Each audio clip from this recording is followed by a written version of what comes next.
여러분, 충격적인 소식입니다. 마이클, 정말 믿기지 않는 일이 벌어졌군요. 맞습니다. 동맹국 국민 300명을 한 번에 구금한다는 건 전례가 없는 일이었어요. 2025년 9월 4일 미국 조지아주에서 벌어진 일은 단순한 이민 단속이 아니었습니다. 현대차 LG 배터리 공장에서 한국인 317명이 일제히 체포되는 초유의 사태가 발생했죠. 하지만 여기서 끝이 아니었습니다. 트럼프 대통령이 이들이 숙련공이라는 보고를 받자 갑자기 태도를 180도 바꿔 미국에 계속 남아달라고 만류했다는 겁니다. 도대체 무슨 일이었을까요?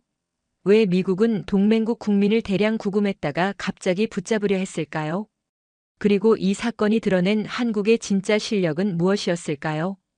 저는 마이클 앤더슨, 20년간 워싱턴에서 한미 관계를 취재해온 CNN 국제부 기자입니다. 이번 사건을 통해 제가 목격한 한국의 놀라운 변화와 미국이 진짜 두려워한 것이 무엇인지 그 충격적인 사연을 지금 바로 들어보겠습니다. 시작에 앞서 좋아요와 구독 눌러주시면 한국의 더 많은 이야기를 소개하는 데에 큰 힘이 됩니다. 안녕하세요. 저는 마이클 앤더슨입니다. 20년간 워싱턴에서 한미 관계를 취재해온 국제부 기자입니다.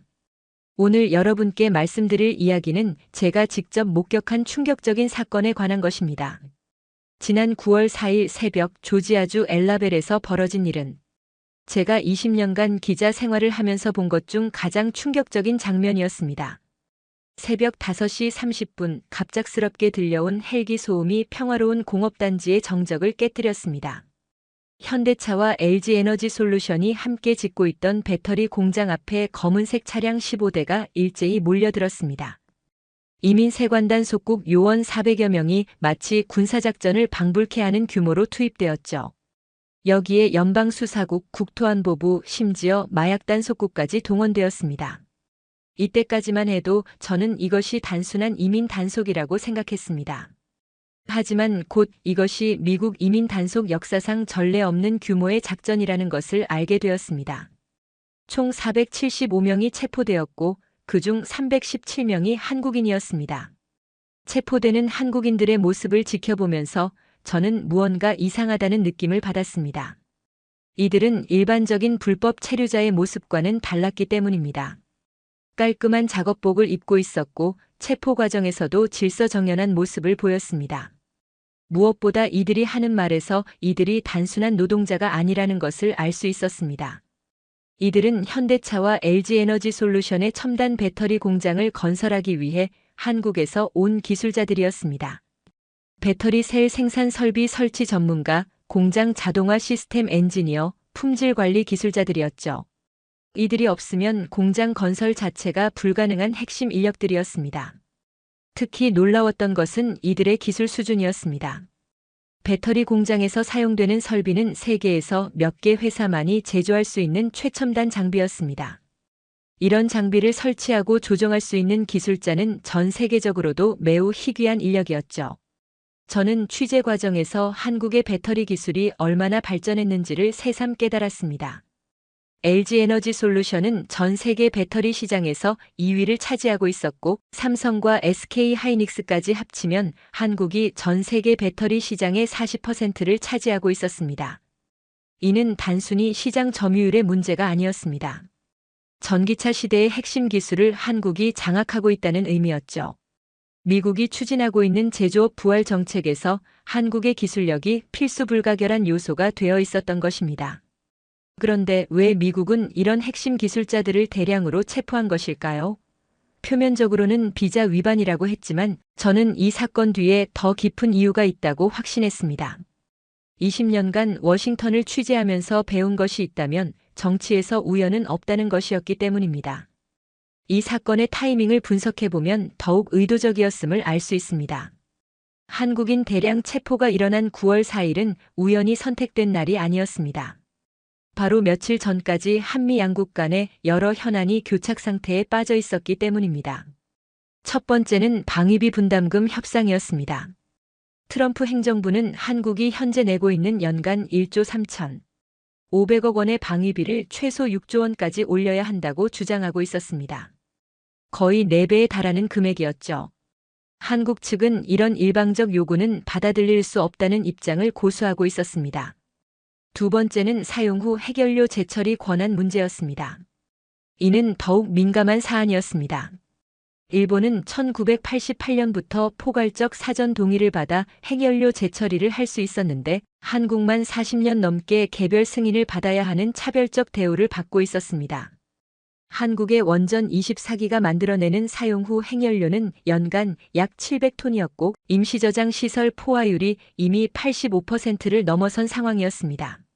세 번째는 주한미군 기지 관련 문제였습니다. 트럼프 대통령은 주한미군 기지를 미군이 임대해서 쓰고 있는데 이를 소유하고 싶다는 발언을 했고 동해안 지역에 추가 기지가 필요하다며 부산 인근 해군 기지 공동 사용을 검토해달라고 요구했습니다. 이 모든 현안들이 교착 상태에 빠진 바로 그 시점에 조지아 사건이 터진 것입니다. 저는 이것이 우연의 일치라고 보기 어렵다고 판단했습니다.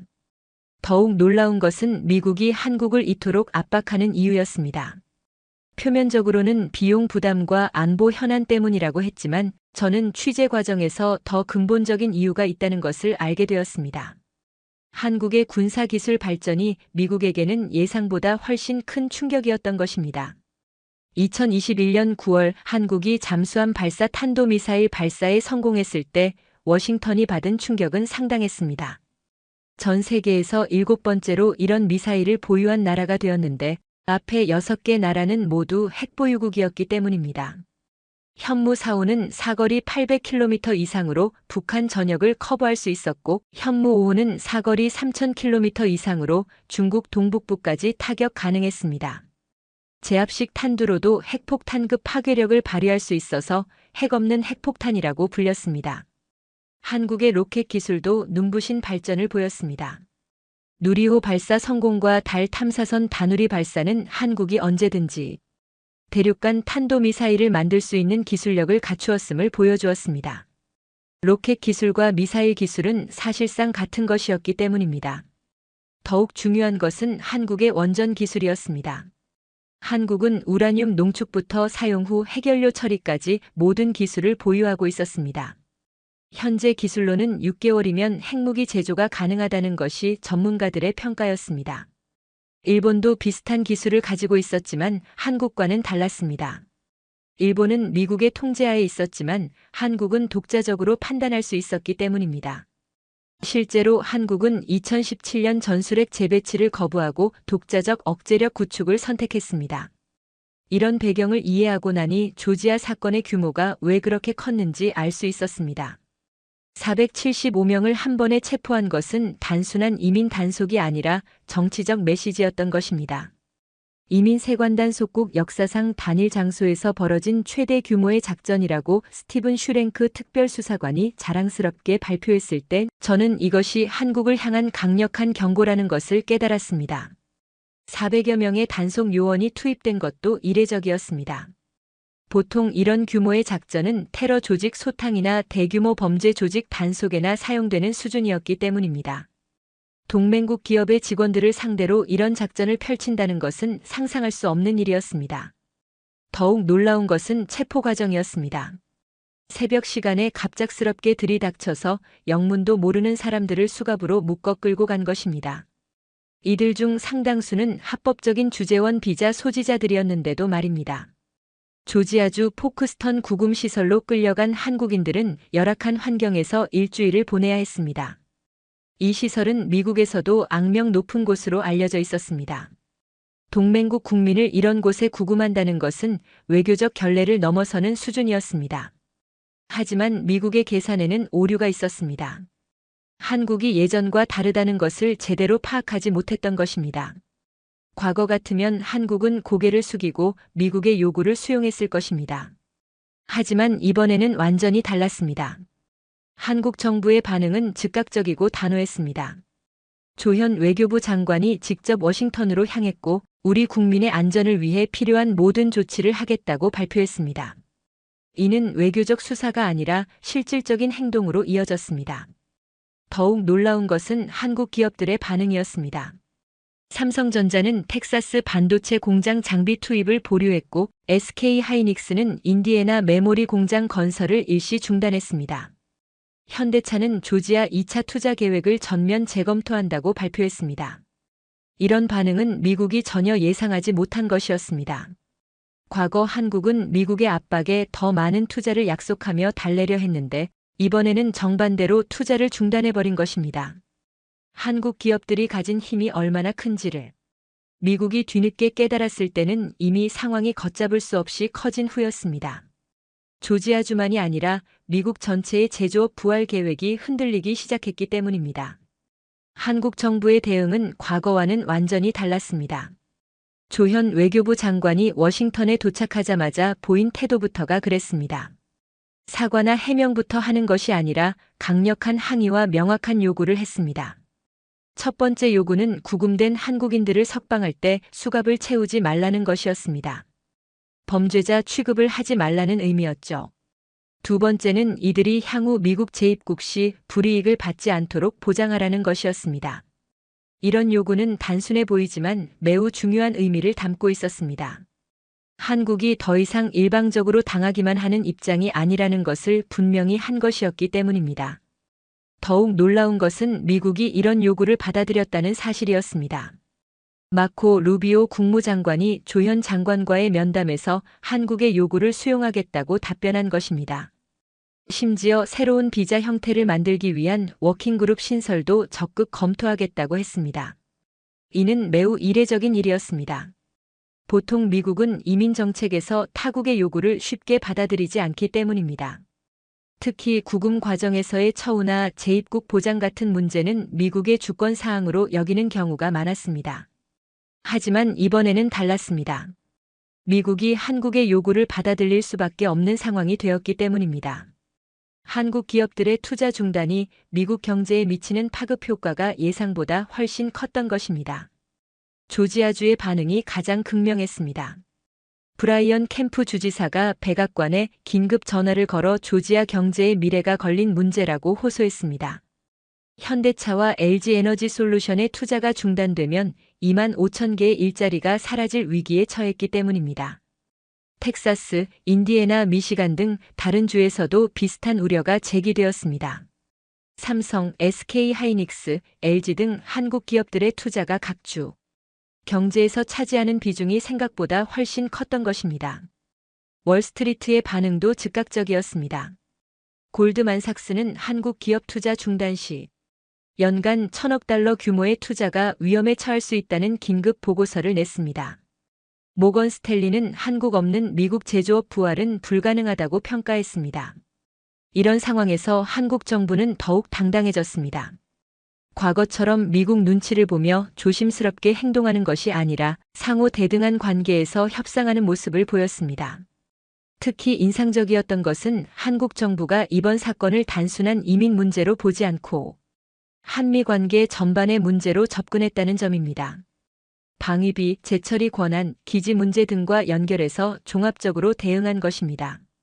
그런데 9월 10일 전혀 예상치 못한 일이 벌어졌습니다. 트럼프 대통령이 갑자기 태도를 180도 바꾼 것입니다. 구금된 한국인들의 석방을 앞두고 갑자기 이들의 미국 잔류를 요청한 것입니다.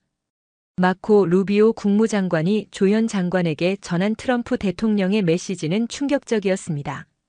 구금된 한국인들이 모두 숙련된 인력이니 한국으로 돌아가지 말고 미국에서 계속 일하면서 미국 인력을 교육하고 훈련시키는 것이 어떻겠느냐는 것이었습니다. 이는 며칠 전 이들을 불법 체류자라고 부르며 대량 구금했던 것과는 완전히 상반된 태도였습니다. 무엇이 트럼프 대통령의 마음을 바꾼 것일까요? 저는 취재 과정에서 그 이유를 알 수 있었습니다. 트럼프 대통령이 구금된 한국인들이 어떤 사람들인지 정확한 보고를 받은 후였던 것입니다. 이들이 단순한 불법 체류자가 아니라 미국이 절실히 필요로 하는 첨단 기술자들이라는 것을 알게 된 것입니다. 현대차와 LG에너지솔루션의 배터리 공장은 트럼프 행정부가 추진하는 제조업 부활 정책의 핵심 프로젝트였습니다. 바이든 행정부 때 시작된 프로젝트였지만 트럼프 행정부도 이를 계속 추진하고 있었기 때문입니다. 특히 배터리 기술은 미래 자동차 산업의 핵심이었습니다. 중국에 뒤처지지 않기 위해서는 한국의 기술이 절대적으로 필요했습니다. 전 세계 배터리 시장에서 중국이 60%, 한국이 30%를 차지하고 있는 상황에서 한국을 적으로 돌릴 수는 없었던 것입니다. 더욱 중요한 것은 이런 기술자들을 대체할 인력이 미국에 없다는 사실이었습니다. 배터리 셀 생산 설비는 매우 복잡하고 정밀한 장비였고 이를 다룰 수 있는 기술자는 전 세계적으로도 매우 희귀했습니다. 특히 LG 에너지 솔루션의 설비는 자사 고유 기술이라서 한국 기술자가 아니면 설치나 운영이 불가능했습니다. 트럼프 대통령은 또한 구금 과정에서도 특별 지시를 내렸습니다. 한국인들을 공항으로 호송할 때 수갑 등 신체적 속박을 하지 말라는 것이었습니다. 이는 미국의 엄격한 호송 규정을 고려할 때 매우 이례적인 조치였습니다. 이런 변화는 트럼프 대통령이 한국의 실력을 뒤늦게 인정했다는 의미였습니다. 압박을 통해 한국을 굴복시키려던 계획이 오히려 역효과를 낳았다는 것을 깨달은 것입니다. 하지만 조현 외교부 장관의 대응은 더욱 인상적이었습니다. 트럼프 대통령의 제안에 대해 우리 국민들이 갑작스러운 체포와 구금 생활로 심신이 지쳐 있다며 일단 한국으로 돌아갔다가 다시 오는 것이 좋겠다고 답변한 것입니다. 이는 매우 품격 있는 대응이었습니다. 상대방의 체면을 세워주면서도 한국의 입장을 분명히 한 것입니다. 굴복하지도 않고 적대하지도 않은 성숙한 외교였습니다. 이번 사건을 통해 세계가 한국의 기술력을 새롭게 인식하게 되었습니다.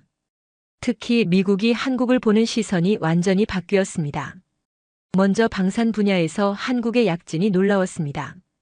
2022년 폴란드가 한국의 K9 자주포 1000대를 주문한 것은 서방 무기 역사상 최대 규모였습니다. 계약 규모만 120억 달러, 약 16조 원이었습니다. K9 썬더는 세계에서 가장 빠른 자주포였습니다. 분당 6발 사격, 사거리 40km, 자동 장전 시스템을 갖춘 최첨단 무기였습니다. 독일이나 미국 자주포보다 성능은 우수하면서 가격은 절반 수준이었습니다. 더욱 놀라운 것은 실전 경험을 바탕으로 만든 무기라는 점이었습니다. 휴전선에서 70년간 대치하며 쌓은 노하우가 고스란히 담겨 있었습니다. 우크라이나 전쟁에서 실전 성능이 입증되면서 전 세계 주문이 쏟아졌습니다. 항공 분야에서도 한국의 성과는 눈부셨습니다. KF-21 보라매는 한국이 독자 개발한 4.5세대 전투기였습니다. 처음에는 서방 언론들이 비웃었지만 2022년 첫 비행에 성공하면서 인식이 바뀌었습니다. 보통 전투기 개발에는 20년이 걸리는데 KF-21은 10년 만에 해냈습니다. 엔진만 미국산이고 나머지는 모두 한국 기술이었습니다. F-16보다 성능이 우수하면서 가격은 훨씬 저렴했습니다. 조선업에서는 한국이 이미 세계 1위였습니다. 수주량 기준으로 50% 이상을 차지했습니다. 특히 군함 건조 능력은 독보적이었습니다.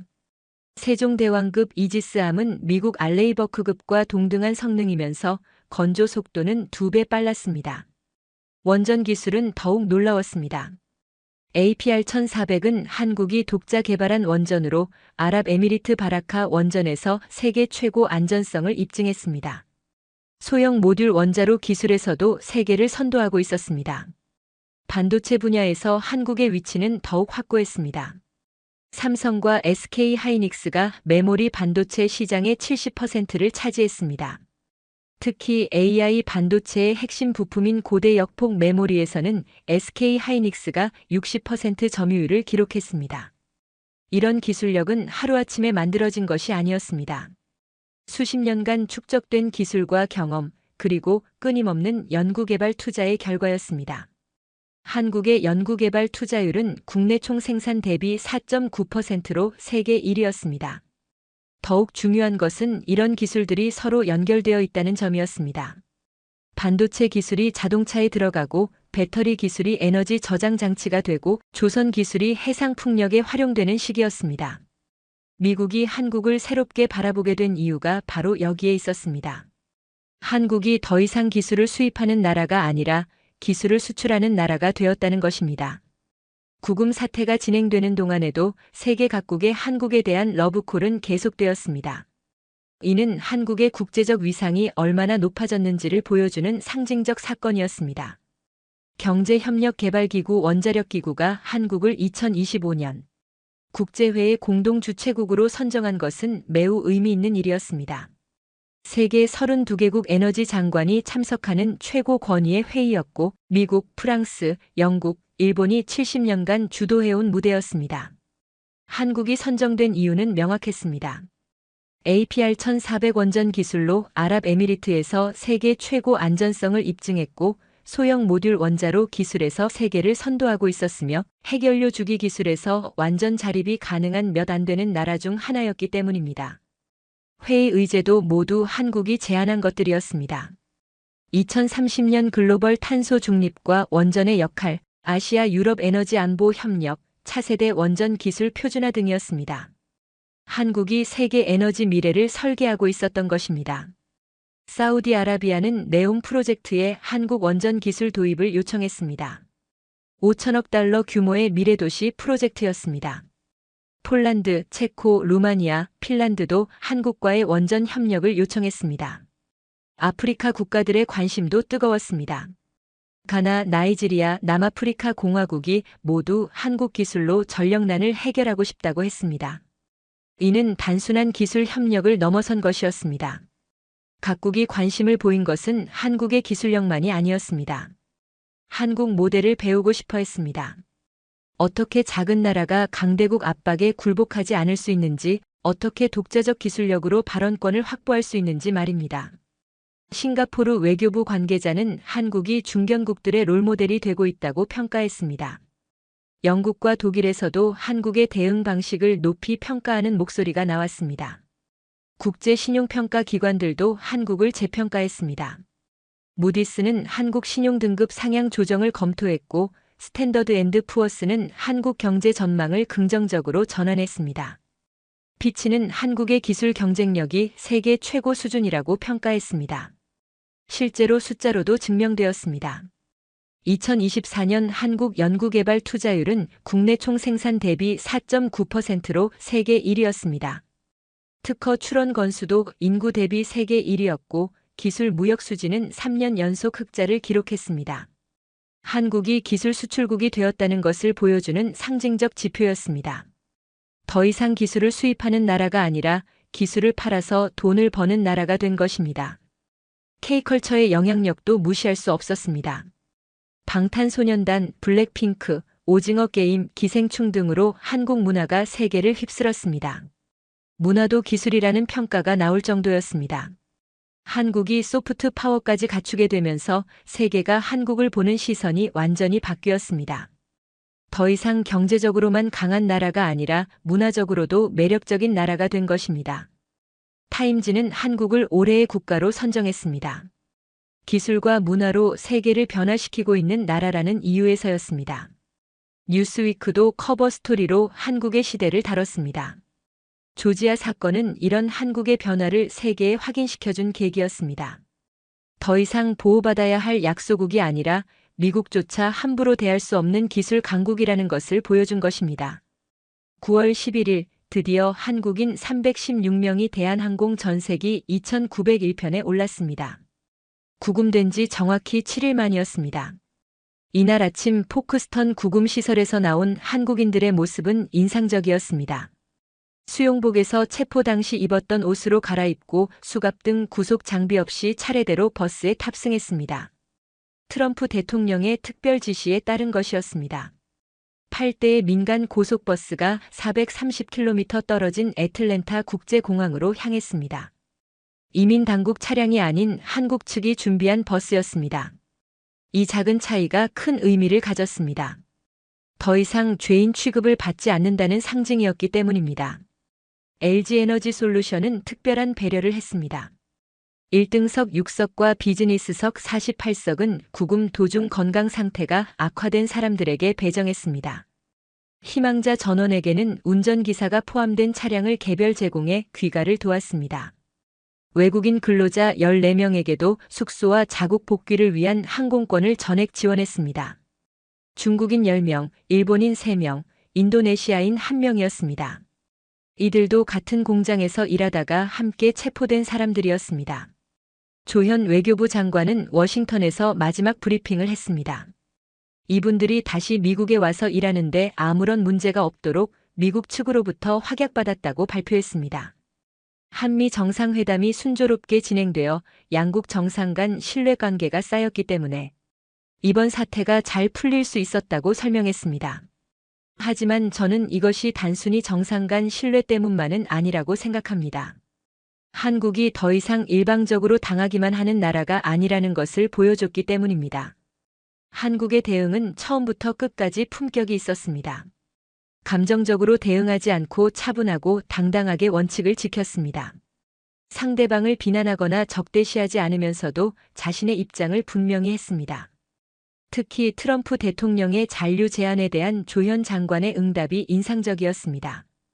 우리 국민들이 갑작스러운 체포와 구금 생활로 심신이 지쳐 있다며 일단 한국으로 돌아갔다가 다시 오는 것이 좋겠다고 했습니다. 상대방의 체면을 세워주면서도 한국의 입장을 관철한 성숙한 외교였습니다. 이번 사건은 한미 관계의 새로운 전환점이 되었습니다. 과거처럼 미국이 일방적으로 요구하고 한국이 수용하는 관계가 아니라 상호 대등한 관계로 발전하는 계기가 된 것입니다. 미국도 한국을 새롭게 인식하게 되었습니다. 더 이상 보호해줘야 할 약소국이 아니라 함께 협력해야 할 기술 강국이라는 것을 인정하게 된 것입니다. 한국은 이번 사건을 통해 중요한 교훈을 얻었습니다. 굴복하지 않고 당당하게 맞서면 상대방도 인정한다는 것입니다. 힘은 기르는 것도 중요하지만 적절히 사용하는 것이 더 중요하다는 것을 보여줬습니다. 이들은 단순히 구금에서 풀려난 것이 아니었습니다. 한국이 더 이상 강대국에 굴복하지 않는 나라라는 것을 세계에 보여준 산증인이 된 것입니다. 60년 전 한강에서 시작된 기적이 경제 발전에서 기술 혁신으로 그리고 이제는 외교적 성숙으로 이어졌습니다. 조지아에서 일어난 일은 한국의 새로운 시대를 알리는 신호탄이었습니다. 더 이상 누구에게도 굽히지 않는 나라, 세계가 인정하고 따라가려는 나라, 당당하게 미래를 설계하는 나라. 그것이 바로 오늘날 대한민국의 진짜 모습입니다. 감동 스팟이 전해드린 오늘 사연은 여기까지입니다. 사연의 주인공에게 응원의 댓글을 남겨주세요. 사연이 마음에 드셨다면 좋아요와 구독 부탁드립니다. 시청해주셔서 감사합니다.